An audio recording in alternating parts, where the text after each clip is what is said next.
I get this. I'm Rhonda Bulwer. I am a 38-year-old breast cancer survivor, and I'm here to talk to you about what matters to patients. Um, Overall, I'm an artist. I enjoy landscape design and being a part of nature.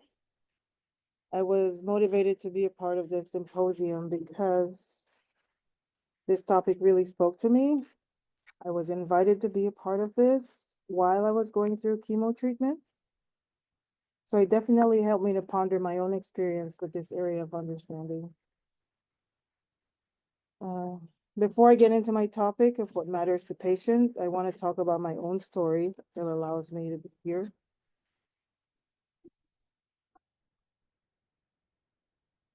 I am a person who did my regular yearly medical checkups and dental cleaning. So when I was diagnosed on October 31st, 2023, with stage 2 HER2 positive breast cancer at age 36, after meeting with my medical oncologist, he informed me of my options I had to take to treat the cancer, and he made it seem like I needed to start treatment the next day. I felt completely rushed into starting treatment after our consult. He informed me that the process of dealing with fertility preservation was going to delay my start of chemotherapy treatment. And in my situation, I needed to start treatment as soon as possible. He also reassured me that less than 5% of women experiencing any complications with infertility post-treatment. So I took his word for it and I skipped out on going through any type of fertility preservation, proceeding straight ahead and preparing to start chemotherapy. I was staying focused on saving my own life. Being that I was already in my late 30s, I felt like that was fine. I could worry about fertility afterwards. Now I just needed to plug along and heal myself. But now that I look back, I should have waited and at least see what my options were with fertility preservation because I would like to one day have children. After reaching out to the insurance company and speaking to a representative and a supervisor from my insurance company at LA Care, they informed me that fertility preservation is not covered by the insurance.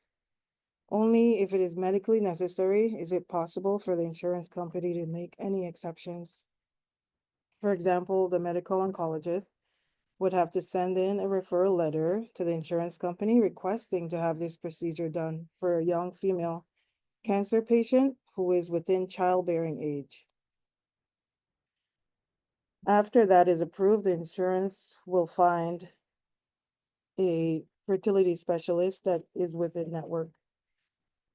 So in my case, it would have been a procedure that was going to be covered by my insurance if my medical oncologist would have followed through because I fit the criteria and it was medically necessary.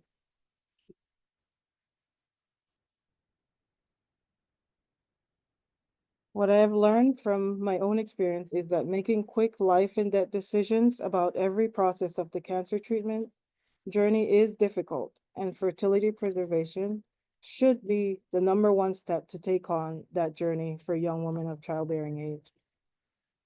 What matters to young breast cancer patients is that they feel cared for and validated as they're entering a new terrain of a cancer diagnosis and are given all the options possible for them to so they can make an informed decision to follow through on fertility preservation in order to start a family post-treatment or not. Um, Questions and recommendations. One research question I would like to pose is how do we allow every young woman recently diagnosed with breast cancer or any cancer to be fully aware of fertility preservation and other life-preserving modalities that is available to them prior to starting cancer treatment? And one recommendation to insurers and clinicians is to take their time with their young female patients recently diagnosed with breast cancer. Give them an opportunity to know and time to take action. If they can utilize fertility preservation before rushing them into such a rigorous treatment as cancer treatment, which can include chemotherapy, radiation, or surgery that can stunt their future of bearing a child.